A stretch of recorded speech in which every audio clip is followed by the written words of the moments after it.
October 15, 2024. 12-year-old Maya Johnson witnessed something she was never supposed to see. A child being kidnapped in broad daylight. While everyone else looked away, she chose to follow.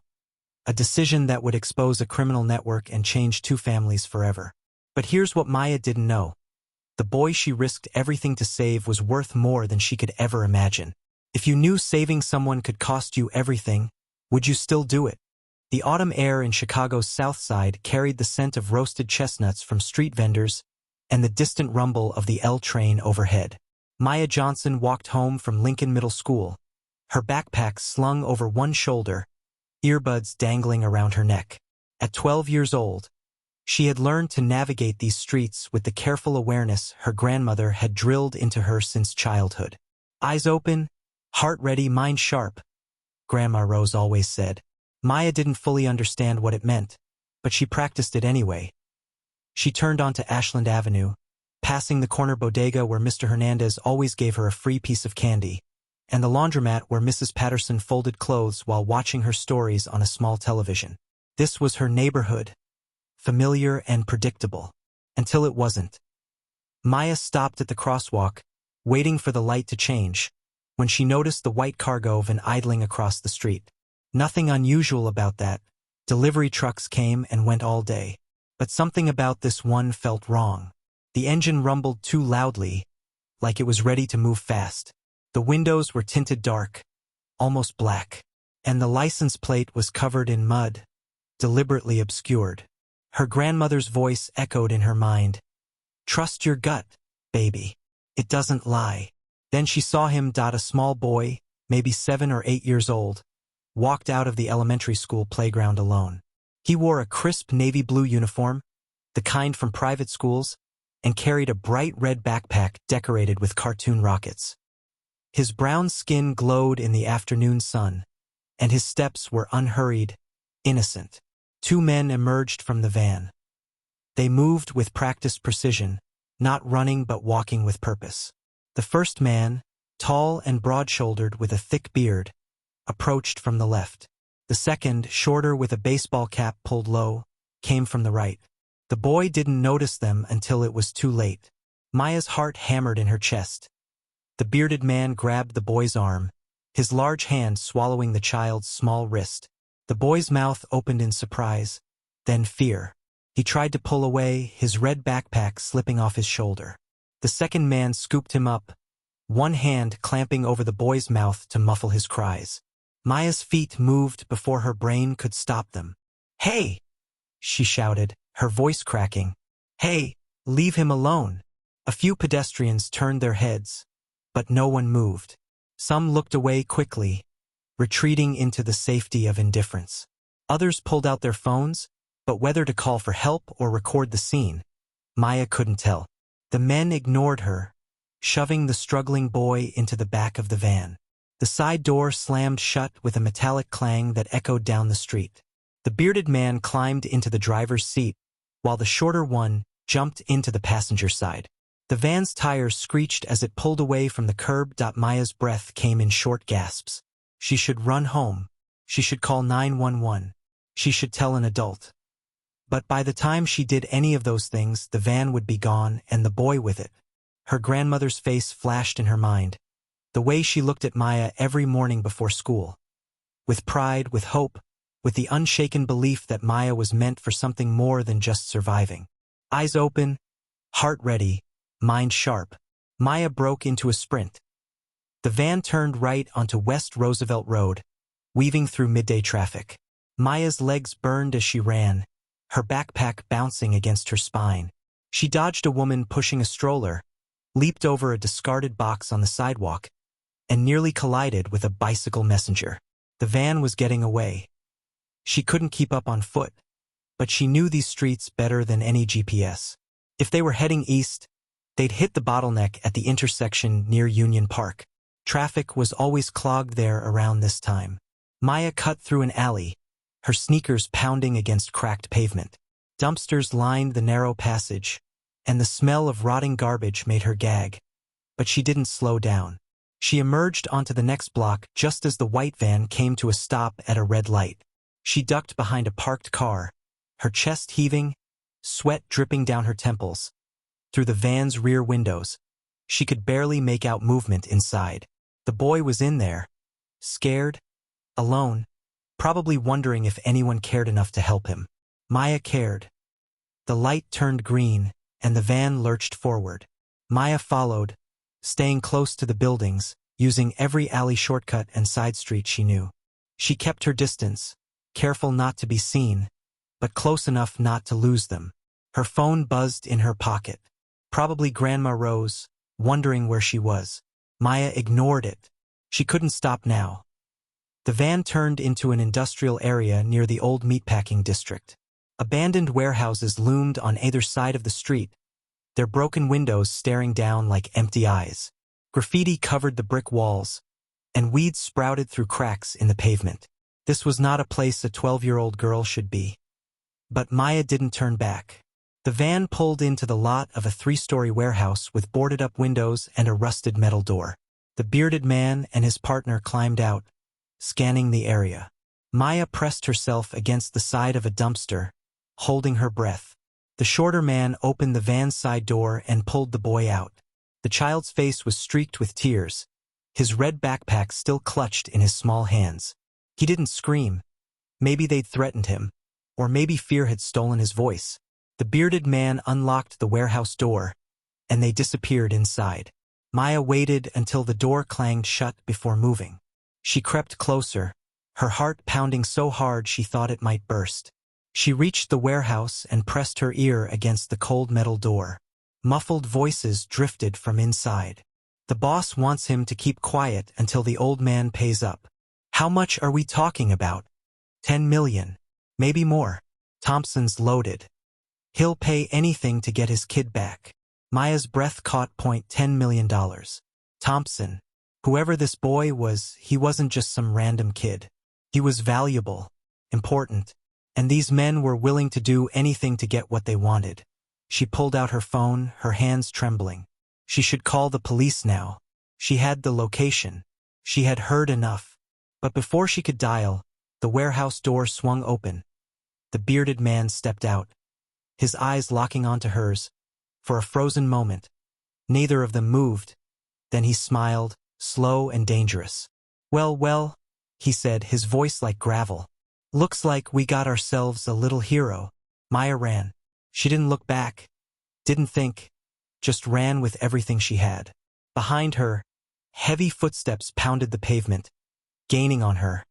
She had wanted to save the boy. Now, she realized, she might have just sealed her own fate.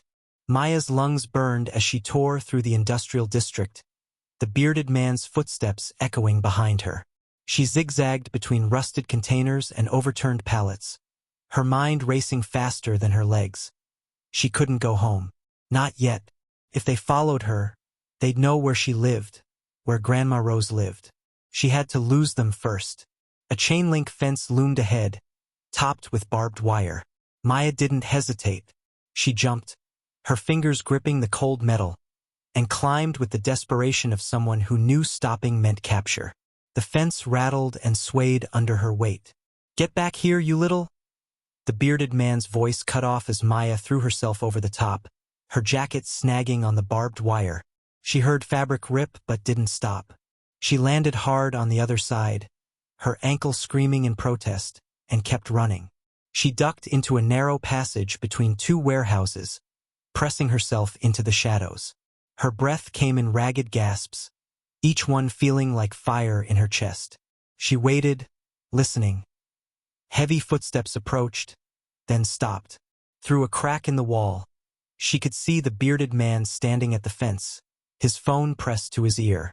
Yeah, we have a problem, he muttered. Some kid saw us. A girl, maybe 12, 13. Black girl, braids, pink jacket. He paused, listening.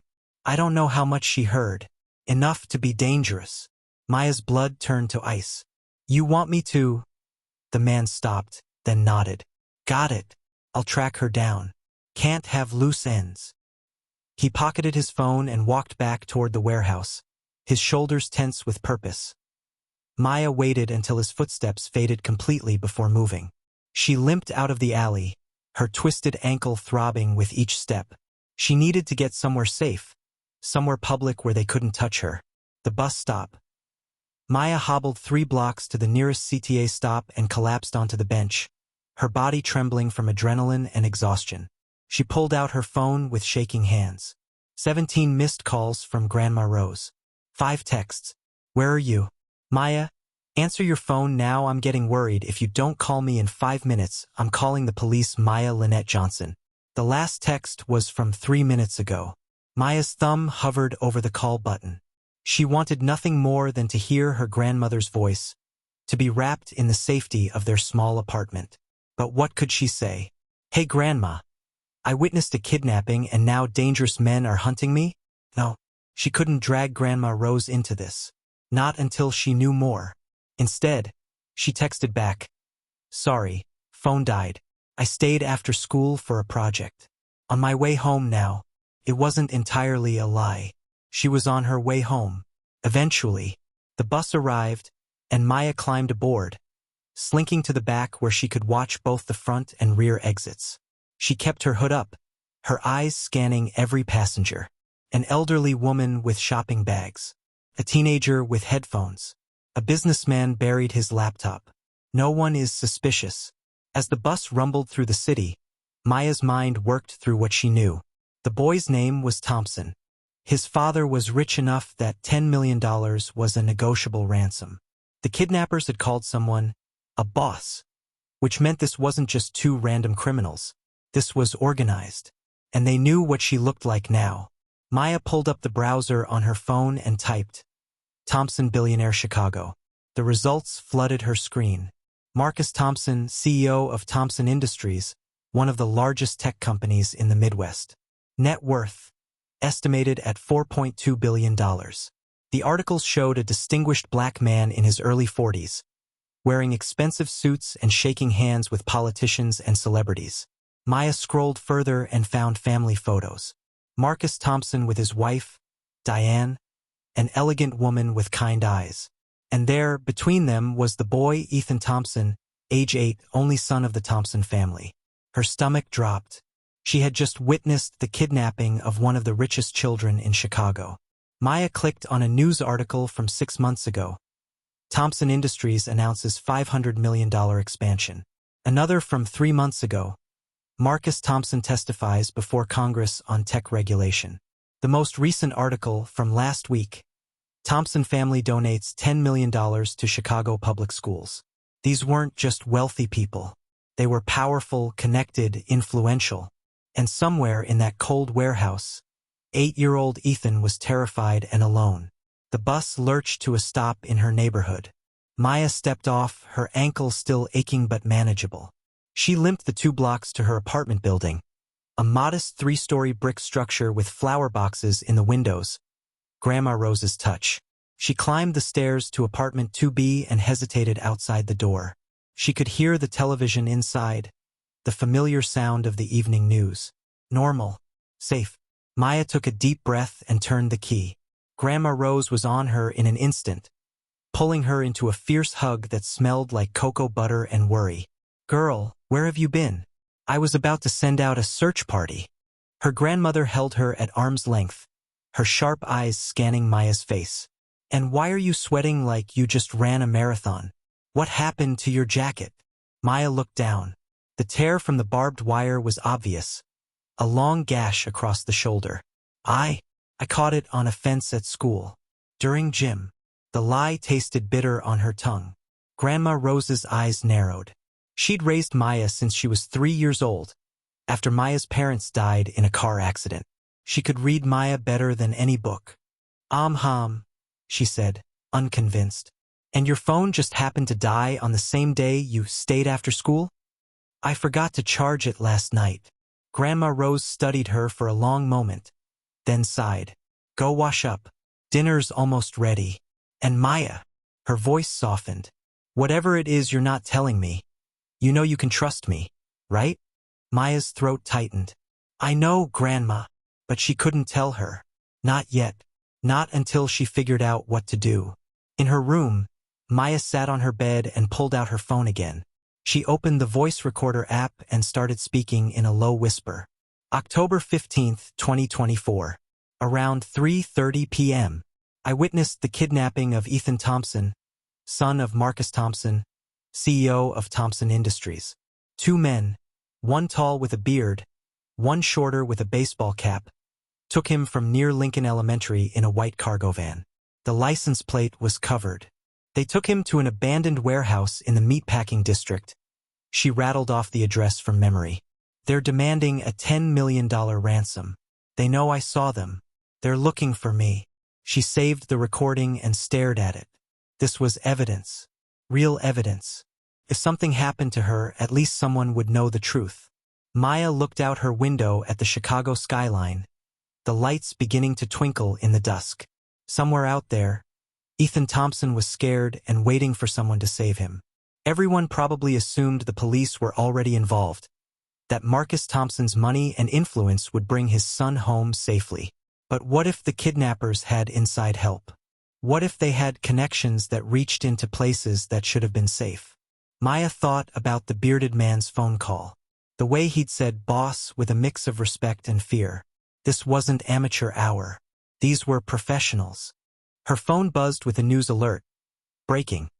Thompson Industries CEO's son reported missing. Maya's heart hammered as she clicked the article. Chicago police are investigating the disappearance of 8-year-old Ethan Thompson, who was reported missing this afternoon. The FBI has been called in to assist. Marcus Thompson has issued a statement asking for privacy during this difficult time and urging anyone with information to contact authorities immediately. The authorities were involved. That was good. But Maya knew something they didn't. She knew exactly where Ethan was being held. The question was, should she tell them? And more importantly, would they believe a 12-year-old girl from the South Side over whatever story the kidnappers had crafted? Maya closed her eyes, remembering Ethan's terrified face as he was shoved into the van. She'd already risked everything to follow him.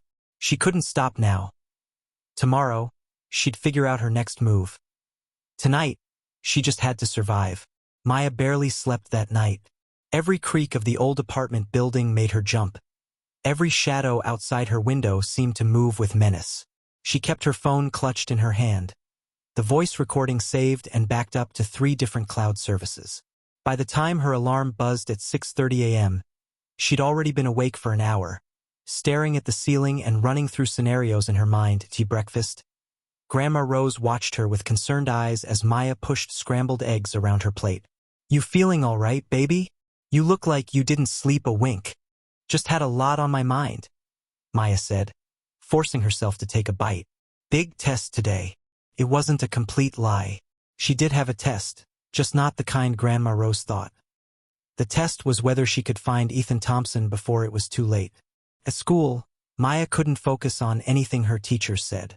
In history class, Mr. Peterson's lecture about the civil rights movement faded into background noise as she researched on her phone under her desk. In math, she pretended to work on equations while actually mapping out the industrial district in her mind. During lunch period, she sat alone at a corner table in the cafeteria, scrolling through news updates. The Thompson kidnapping had exploded across every major outlet. FBI offers $100,000 reward for information in Thompson kidnapping. Marcus Thompson makes tearful plea. Please bring my son home. Chicago police following multiple leads in high-profile abduction case. Multiple leads. Maya wondered if any of those leads were even close to the truth. She clicked on a video of Marcus Thompson's press conference from earlier that morning. The man looked devastated, his eyes red-rimmed, his voice cracking as he spoke. Ethan is everything to us. He's a bright, loving boy who brings joy to everyone he meets. Whoever has him, please, I'm begging you, don't hurt him. We'll pay whatever you ask. Just bring him home safely. Maya's chest tightened. She could see the raw desperation in his face, the kind of pain that transcended wealth and status. This wasn't a billionaire negotiating a business deal. This was a father terrified of losing his child. She had to do something. Maya Johnson, right? Maya's head snapped up. A girl stood at her table, Keisha Williams, a 7th grader Maya recognized but had never really talked to. Keisha had a reputation for knowing everything about everyone. Some called her nosy. Others called her resourceful. Yeah, Maya said cautiously. Keisha slid into the seat across from her without waiting for an invitation. I saw you yesterday, running down Ashland like your life depended on it. Around 3:30, maybe 3:45. Maya's blood ran cold. I was just. And then I saw you again, Keisha continued, her voice low enough that nearby students couldn't hear. Coming out of that alley by the old meatpacking district. You looked scared. Really scared. Maya's mind raced for an explanation, but Keisha held up a hand. I'm not trying to get in your business, but I also saw the news this morning about that Thompson kid. And I'm thinking, the timing's really interesting, you know? Maya's heart hammered. She couldn't tell if Keisha was threatening her or trying to help. I don't know what you're talking about, Maya said, her voice steady despite the panic rising in her chest. Keisha leaned forward. Look, I get it. You don't trust me. But here's the thing, I know those streets better than most people. My older brother used to run with some guys who did business in that district before he got locked up. If something went down there yesterday, and you saw it, you need to be careful who you talk to. Why are you telling me this? Because, Keisha said, pulling out her phone, there's something you should see. She opened her Instagram and showed Maya a photo posted late last night. It was a grainy picture of the white cargo van, partially visible in what looked like a parking garage. The caption read, Big payday coming. Thompson's gonna learn what happens when you cross the wrong people. The post had been deleted within minutes, Keisha explained, but not before she'd screenshotted it. Who posted this? Maya demanded. The account belonged to someone called @RealDealVince. My profile's gone now, but I recognized the name. Vincent Calabrese. He used to work security for some of the warehouses in that district before he got fired for stealing. Word is, he's connected to some serious people. Maya stared at the photo, her mind spinning. This was proof. Proof that the kidnapping wasn't random. That there was a connection between the kidnappers and someone who had a grudge against Marcus Thompson. You crossed the wrong people, Maya repeated. What does that mean? Keisha shrugged. Could mean anything. Maybe Thompson's company shut down some operations. Maybe he refused to pay protection money. Maybe he testified against someone. Rich people make enemies. Maya thought back to the article she'd read about Marcus Thompson testifying before Congress. What if his testimony had hurt someone powerful? Someone willing to take his child as revenge? Why are you helping me? Maya asked. Keisha's expression hardened. Because my little cousin got caught in some gang crossfire 3 years ago. She was 6. Wrong place, wrong time. Nobody helped her because everybody was too scared to talk. She survived, but she'll never walk right again. She paused. If that Thompson kid is where I think he is, and if you saw something that could bring him home, then somebody's got to do the right thing. Even if it's scary. Maya felt something shift inside her. She wasn't alone anymore. I need to get closer to that warehouse, Maya said quietly. I need to see if he's still there, if there's a way to get him out. You can't do that by yourself, Keisha said flatly. Those guys will spot you a mile away. But, she drummed her fingers on the table. My cousin Deshaun works in that area. He could get us in without raising suspicion. Us? You think I'm letting you go alone? Please. Keisha rolled her eyes. Besides, you need someone who knows how to stay off cameras and avoid the wrong people. That's me. Maya wanted to argue, to keep Keisha out of danger, but the truth was she needed help. And Keisha seemed to understand the risks better than most adults would. After school, Maya said, we'll figure out a plan.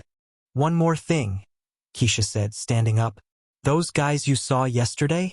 The bearded one is probably Ricky Morales.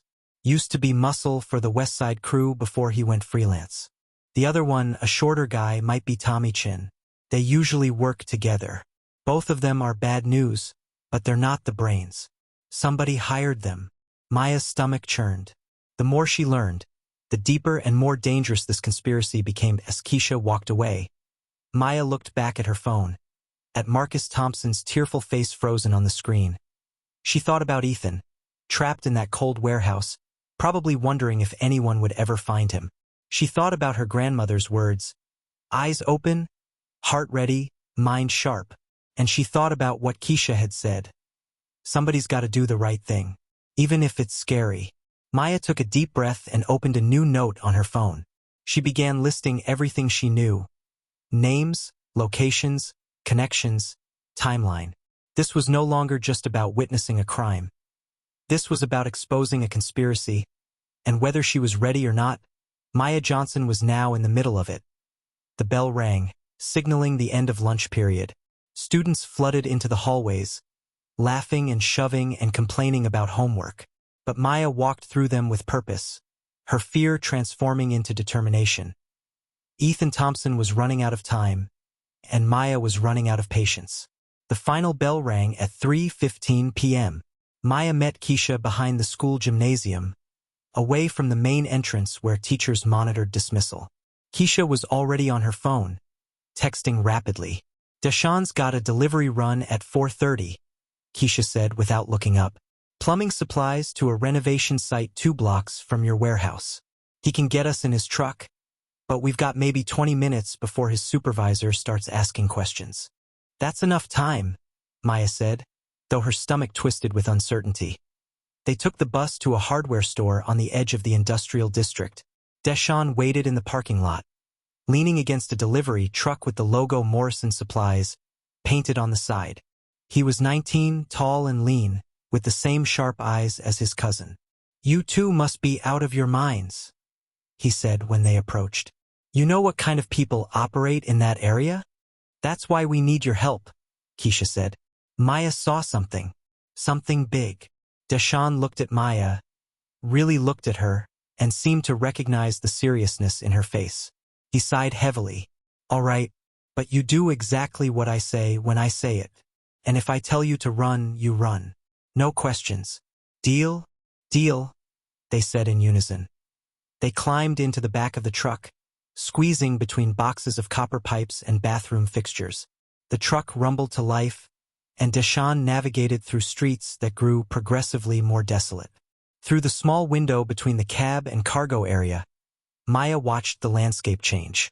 Graffiti-covered walls, abandoned cars, buildings with boarded windows and no trespassing signs that had long been ignored. The truck stopped. "We're here," Deshawn called back. "The warehouse you're looking for is across the street, 3 buildings down. You've got 15 minutes. I'll keep the engine running." Maya and Keisha slipped out the back, staying low. The afternoon sun cast long shadows across the cracked pavement. The white cargo van was nowhere in sight, probably hidden inside the warehouse or moved to avoid detection. They crept along the perimeter, using dumpsters and abandoned equipment as cover. Maya's heart hammered so loudly she was certain someone would hear it. The warehouse looked even more ominous in daylight. Rust streaked down its metal walls like dried blood. Most windows were broken or covered with plywood. But on the second floor, one window remained intact, its glass dirty but unbroken. "There," Maya whispered, pointing. Through the grimy window, they could see a faint light flickering, maybe a lantern or flashlight, and then, for just a moment, a small shadow passed in front of it. Ethan. He was still alive, still there. Keisha pulled out her phone and zoomed in, taking photos.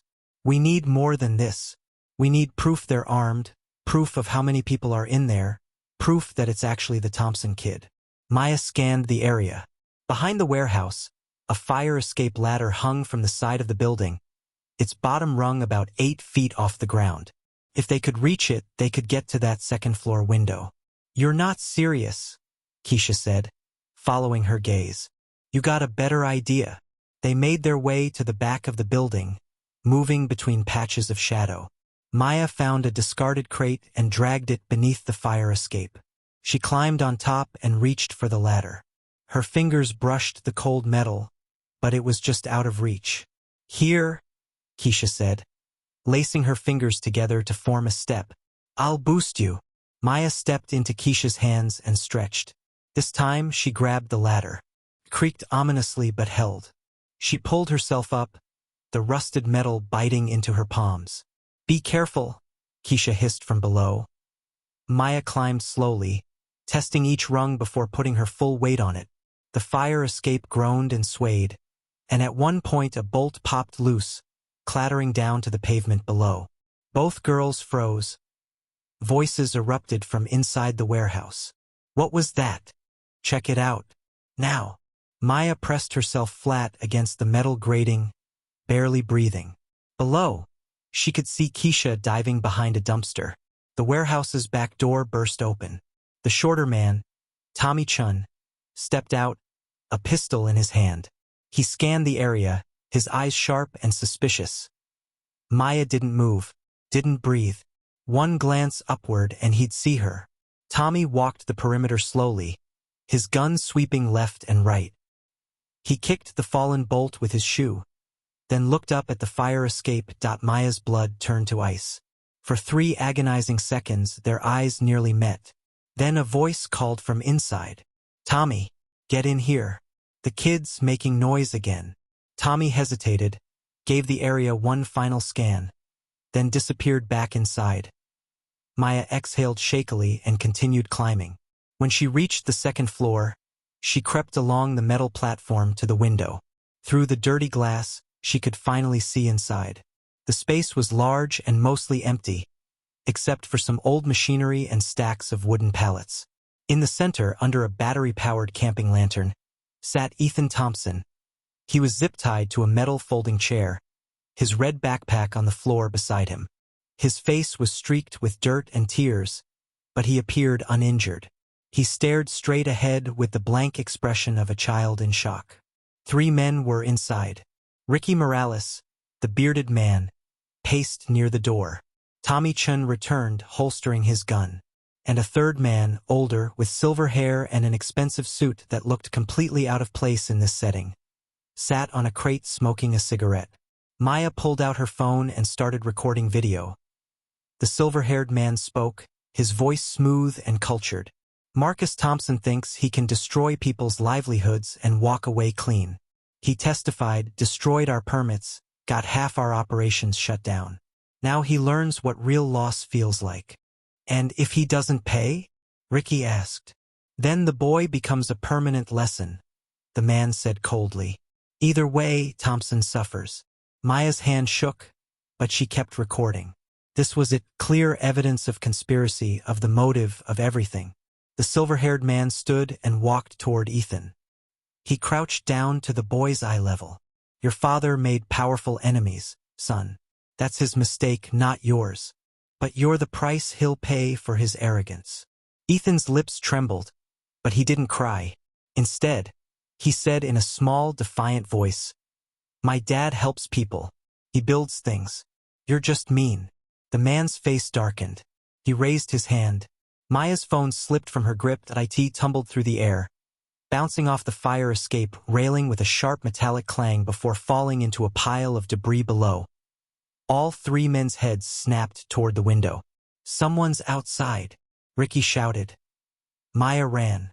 She scrambled down the fire escape, her feet barely touching the rungs. Behind her, she heard the door crash open, heard shouting, heard footsteps pounding. Go, go, go! She screamed to Keisha, who was already sprinting toward Deshawn's truck. They ran like their lives depended on it, because they did. Gunshots cracked through the air. Maya heard bullets ping off metal somewhere behind her. She didn't look back, just ran harder than she'd ever run in her life. Deshawn had the truck's back door open. Keisha dove in first. Maya was 3 steps away when she felt someone grab her backpack. Ricky Morales had caught up. Got you now, little hero, he snarled. Maya twisted, slipping out of the backpack straps, and threw herself forward. Her fingers found the truck's edge. Keisha grabbed her arms and pulled while Deshawn slammed on the gas. The truck lurched forward. Ricky stumbled, losing his grip. Maya tumbled into the cargo area, the door slamming shut behind her. They were safe. For now. What the hell happened back there? Deshawn shouted, weaving through traffic at dangerous speeds. We got it, Maya gasped, trying to catch her breath. We got proof. And they got your phone, Keisha pointed out. Maya's stomach dropped. The phone, with all her recordings, all her evidence, with her grandmother's contact information and her address. They know where I live now, she whispered. Keisha's face was grim. Then we need to move fast. Because if they find you before we can get this to the police, you're dead. Deshawn glanced back through the window. We've got another problem. That black sedan 3 cars back? It's been following us since we left. Maya looked through the rear window. Sure enough, a sleek black car with tinted windows maintained a steady distance behind them. They're not giving up, Keisha said. Maya's mind raced. They had evidence. She'd recorded at least 40 seconds of video before dropping the phone. But that footage was gone. All they had now were Keisha's photos of the window, which proved nothing on their own. Unless, my cloud backup, Maya said suddenly. The video might have been uploaded before I dropped the phone. If we can get to a computer... My place, Deshawn said. It's closer than yours and they don't know about it. He took a sharp turn, then another, weaving through residential streets trying to lose their tail. The black sedan stayed with them, relentless. They were running out of time, running out of options. And somewhere behind them, dangerous men were closing in. Deshawn's apartment was a small studio above a convenience store in Pilsen, the kind of place that smelled like coffee and old wood. He lived alone, working 2 jobs to stay afloat, and the space reflected it. Minimal furniture, clothes draped over chairs, a laptop on a folding table. Lock the door, he said, moving straight to his computer. Both locks. Maya secured the deadbolt and chain while Keisha peered through the blinds at the street below. The black sedan had disappeared somewhere between the highway and here, but that didn't mean they were safe. Give me your login info, Deshawn said, fingers poised over the keyboard. Maya recited her cloud storage credentials, her hands shaking. Please let it be there. Please. The screen is loaded. A grid of thumbnails appeared. Photos, documents, and there, at the top, uploaded 43 minutes ago. Video _202411015_163847 MP4. That's it. Maya shouted. Deshawn clicked play. The footage was shaky, filmed through dirty glass, but the audio was crystal clear. The silver-haired man's voice filled the small apartment. Marcus Thompson thinks he can destroy people's livelihoods and walk away clean. He testified, destroyed our permits, got half our operations shut down. Now he learns what real loss feels like. Then Ricky's voice. And if he doesn't pay? Then the boy becomes a permanent lesson. Either way, Thompson suffers. The video ended with the phone slipping from Maya's hand, the image spinning wildly before cutting to black. Silence filled the room. This is huge, Keisha breathed. This proves everything: conspiracy, kidnapping, intent to harm. This could save Ethan. And put us all in danger, Deshawn added grimly. He hit a few keys, downloading the video to a flash drive. We need copies. Multiple copies. If something happens to one of us. Nothing's going to happen, Maya interrupted. Though her voice lacked conviction, Deshawn created 3 copies, handing one to each girl. Hide these. Different places. Don't tell anyone where. Maya tucked the flash drive into her sock. The small device felt heavy, weighted with responsibility and risk. Now what? Keisha asked. Do we take this to the police? Which police? Deshawn challenged. You heard that guy. He said Thompson destroyed our operations. That means he's connected to something big, maybe construction, maybe real estate. People that are powerful have cops on payroll. Maya's mind raced through possibilities. They couldn't trust just anyone. But they also couldn't sit on this evidence while Ethan remained captive. Her phone, her grandmother's old backup phone she'd grabbed from the apartment, buzzed in her pocket.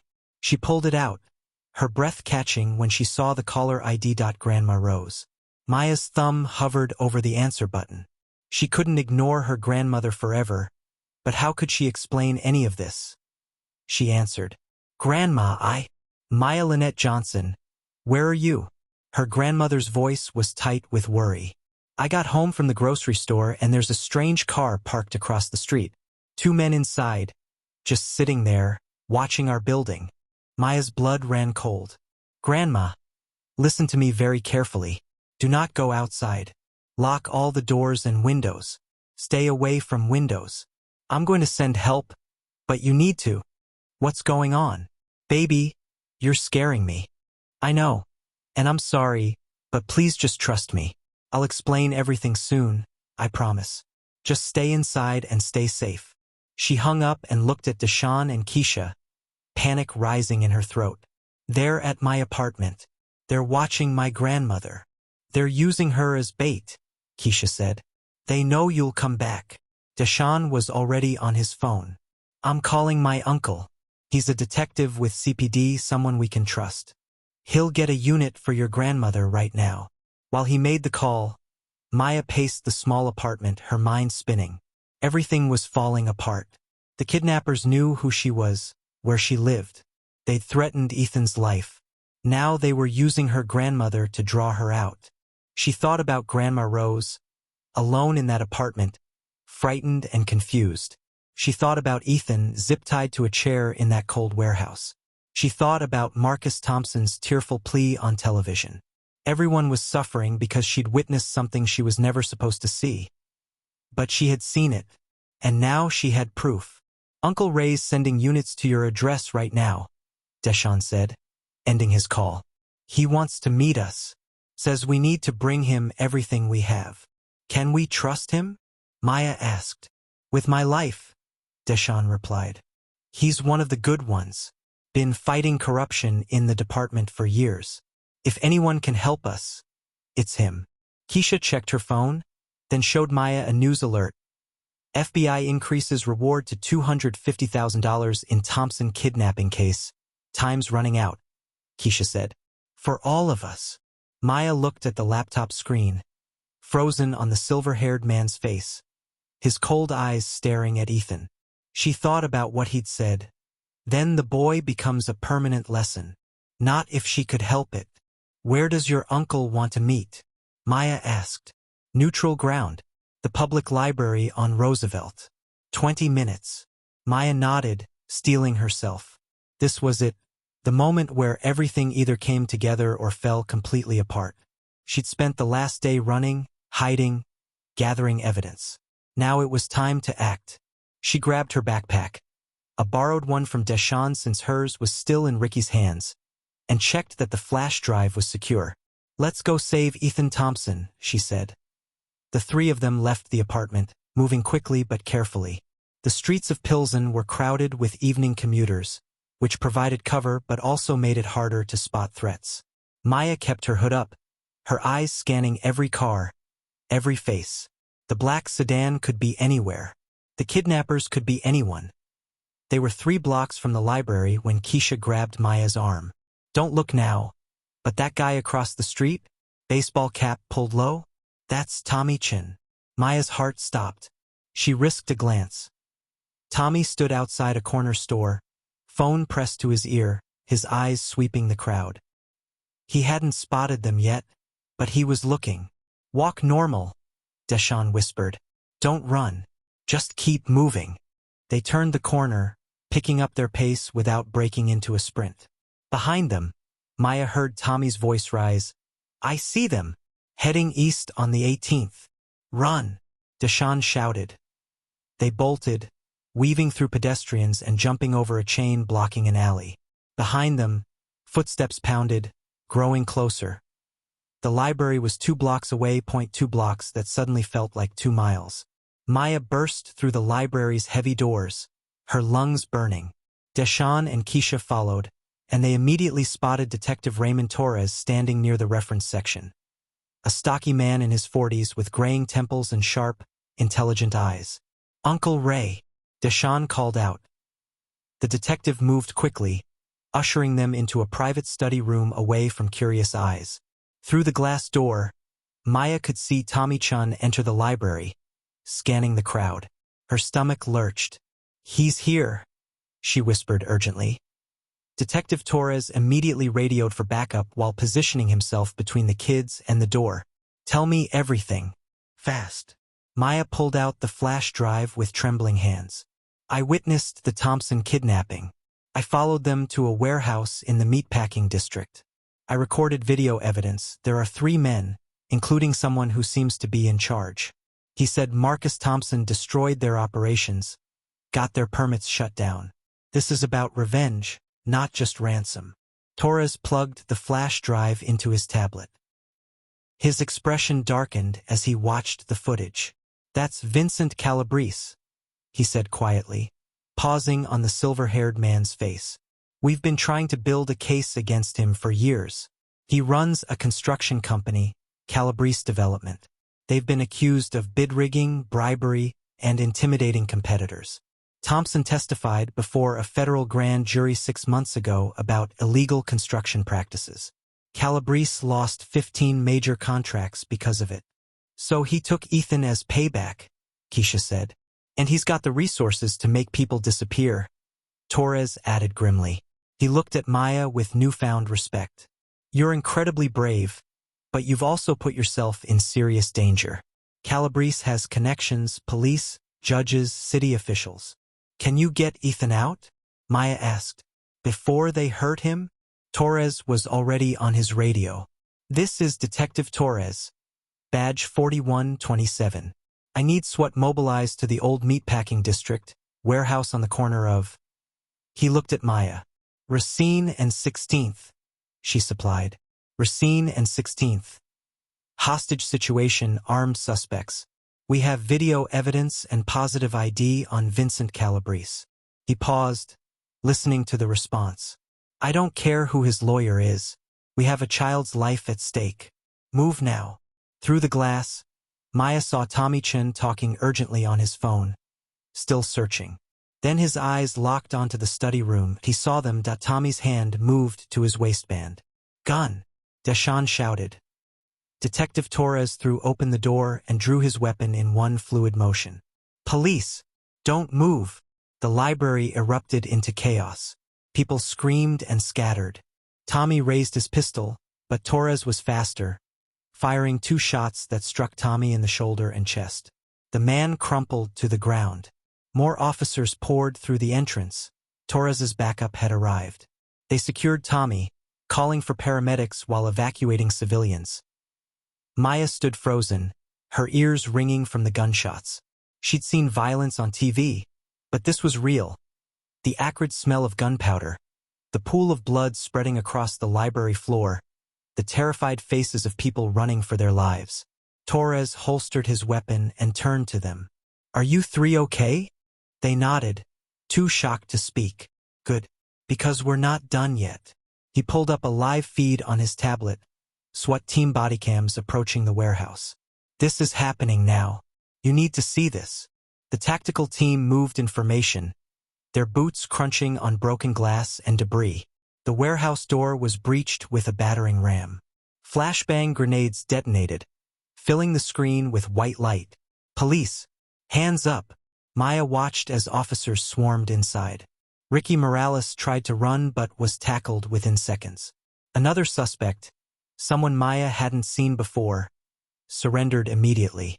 And there, in the center of the warehouse, still zip-tied to the chair, was Ethan Thompson. A SWAT officer cut the zip ties and wrapped the boy in a thermal blanket. Ethan was crying but alive, unharmed. Subject is secure, came the radio transmission. Children are safe. Repeat, the child is safe. Maya felt tears stream down her face. He was okay. Ethan was okay. But where's Calabrese? Torres muttered, studying the screen. They only got 2 suspects. His phone rang. He answered, his expression hardening as he listened. Understood. Keep me posted. He looked at Maya, Keisha, and Deshawn. Calabrese fled when the SWAT team moved in. He's in the wind, but every law enforcement agency in Illinois is looking for him. We'll get him. An hour later, Maya sat in an FBI field office, wrapped in a blanket despite the warm room. Her grandmother had been brought in under police protection and sat beside her, holding her hand so tightly it almost hurt. Baby girl, Grandma Rose whispered, her voice thick with emotion. You could have been killed. I know, Grandma, but I couldn't just walk away. Not when I knew where Ethan was. Grandma Rose pulled her into a fierce hug. You got your courage from your mama. She'd be so proud of you. Scared out of her mind, but proud. The door opened, and Marcus Thompson entered with his wife, Diane. Their eyes were red from crying, but their faces shone with gratitude and relief. Marcus knelt beside Maya's chair. You saved my son's life. How can I ever thank you? Maya shook her head. I just did what anyone should do. But you're the only one who did, Diane Thompson said, her voice breaking. Everyone else looked away. You didn't. She pressed something into Maya's hand. A business card. If you or your family ever need anything at all, you call us. We owe you everything. Detective Torres appeared in the doorway. We found him. Calabrese tried to cross into Indiana, but state police stopped him at the border. He's in custody. A collective exhale filled the room. It's over, Torres said. All 3 suspects are in custody. The Thompson boy is receiving medical evaluation but appears physically unharmed. And Maya? He looked at her with a smile. The FBI wants to commend you officially. You broke this case wide open. Maya thought about the last 2 days. The fear, the danger, the moments when she thought she wouldn't make it. She thought about Ethan's terrified face in that warehouse and the relief in Marcus Thompson's eyes now. I just wanted him to go home, Maya said quietly. And because of you, Marcus Thompson said. He will. News cameras waited outside the federal building. As Maya emerged with her grandmother, reporters surged forward with questions. But Grandma Rose held up a hand. My granddaughter did what was right, even when it was dangerous. Even when she was scared. That's all we're going to say tonight. Let this family have their reunion in peace. As they walked to the waiting police car that would take them home under protection, Maya saw Keisha and Deshawn standing with Detective Torres. Keisha gave her a thumbs up. Deshawn nodded with respect. They'd done it. Together, they'd saved Ethan Thompson and brought down a criminal conspiracy. But as Maya settled into the back seat, she caught a glimpse of a black sedan parked across the street, its engine running. Her blood froze. The driver's window rolled down, and for just a second, she saw a face she recognized from the warehouse. One of Calabrese's men who'd been in the background, one they hadn't caught. He looked directly at her, smiled coldly, and drove away. That it wasn't over after all. 2 weeks later, Maya sat in her 8th grade classroom, trying to focus on algebraic equations that suddenly seemed trivial compared to what she'd been through. The media frenzy had finally died down, though she still got recognized occasionally on the street. Detective Torres had assured her the 4th man, identified as Danny Ortiz, Calabrese's head of security, had fled to Mexico and posed no immediate threat. Still, Maya couldn't shake the memory of his cold smile. Her phone buzzed with a text from Keisha. Thompson family event tonight. You coming? Maya had almost forgotten. Marcus Thompson was hosting a community appreciation dinner, and she'd been specifically invited. That evening, Grandma Rose helped Maya pick out a dress. Nothing too fancy, just a simple blue outfit that made her feel older than 12. As they rode the elevator to the Thompson family's penthouse apartment overlooking Lake Michigan, Maya felt her stomach flutter with nerves. The door opened, and Diane Thompson greeted them with warm hugs. The apartment was filled with people, Detective Torres and his family, Keisha and Deshawn, FBI agents who'd worked the case, community leaders, and there, in the center of it all, Ethan Thompson. The boy looked different now. The fear had left his eyes, replaced with the brightness of childhood restored. When he saw Maya, his face lit up. Maya! He ran over and hugged her legs. Dad said you're the one who saved me. Maya knelt to his level, her throat tight. I just made sure people knew where to find you. The police did the saving. But you didn't have to, Ethan said with 8-year-old wisdom. You could have walked away. Everybody else did. Marcus Thompson approached, his hand resting on his son's shoulder. Maya, could I speak with you for a moment? They stepped out onto the balcony overlooking the glittering Chicago skyline. The autumn wind was crisp, carrying the scent of the lake. I've been thinking a lot about what you did, Marcus began. You're 12 years old. You had every reason to protect yourself, to stay silent, to let adults handle it. But you didn't. You risked everything because you believed it was right. He pulled an envelope from his jacket. This is a check for the FBI's reward. $250,000. It's yours. Maya's eyes widened. $250,000. She could pay for Grandma Rose's medical bills, the ones she pretended not to know about. She could go to any college she wanted. She could change their lives. But something in her gut said this wasn't right. I can't take this, Maya said quietly. Marcus blinked in surprise. What? Maya, you earned it. More than earned it.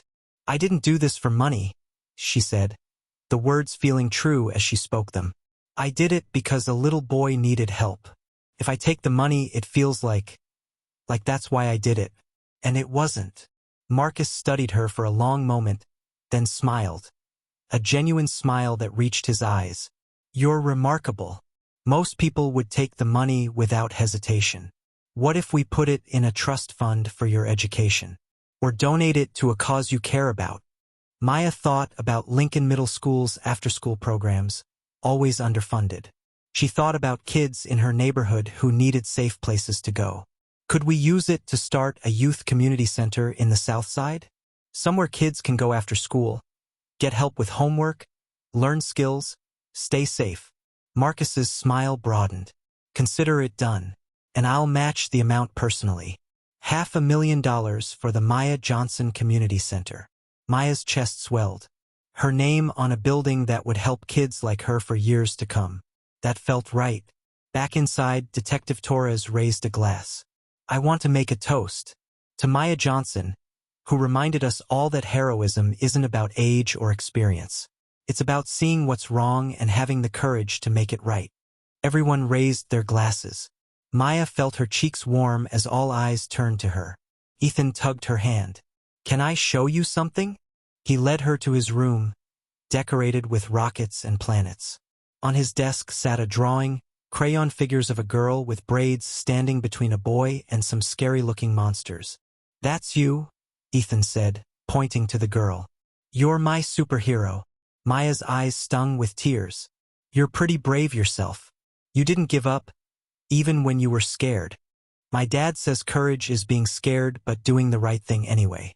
Like you. Later, as Maya and Grandma Rose rode the elevator down, her grandmother squeezed her hand. Your parents would be so proud, baby. Not because of the attention or the community center, but because you stayed true to who you are. You saw someone who needed help, and you helped. That's the Johnson way. Walking home through their neighborhood, Maya noticed things she'd seen 1,000 times before. Mr. Hernandez closing his bodega, Mrs. Patterson finishing her laundry, kids playing basketball under streetlights. Her community, her home. She'd gone through something extraordinary, something most people would never experience. But it had taught her something simple. Everyone has the power to make a difference. You don't need to be rich or powerful or famous. You just need to care enough to act when others look away. 3 months later, Maya stood at the ribbon-cutting ceremony for the Maya Johnson Community Center. News cameras captured the moment, but she barely noticed them. She was watching the kids streaming through the doors, laughing, exploring, finding a safe place to belong. Keisha stood beside her, having signed up to volunteer as a peer mentor. Think we'll ever have another adventure like that? Maya laughed. I hope not. One kidnapping rescue is enough for a lifetime. But if something happened, then we'd do the right thing, Maya finished. Because that's what heroes do. As the sun set over Chicago, casting golden light across the city, Maya Johnson, 12 years old, student, granddaughter, hero, walked home with her head held high. She'd learned that the smallest voice can make the biggest difference. That courage isn't the absence of fear, but action in spite of it. And that sometimes, the most powerful thing you can do is simply refuse to look away.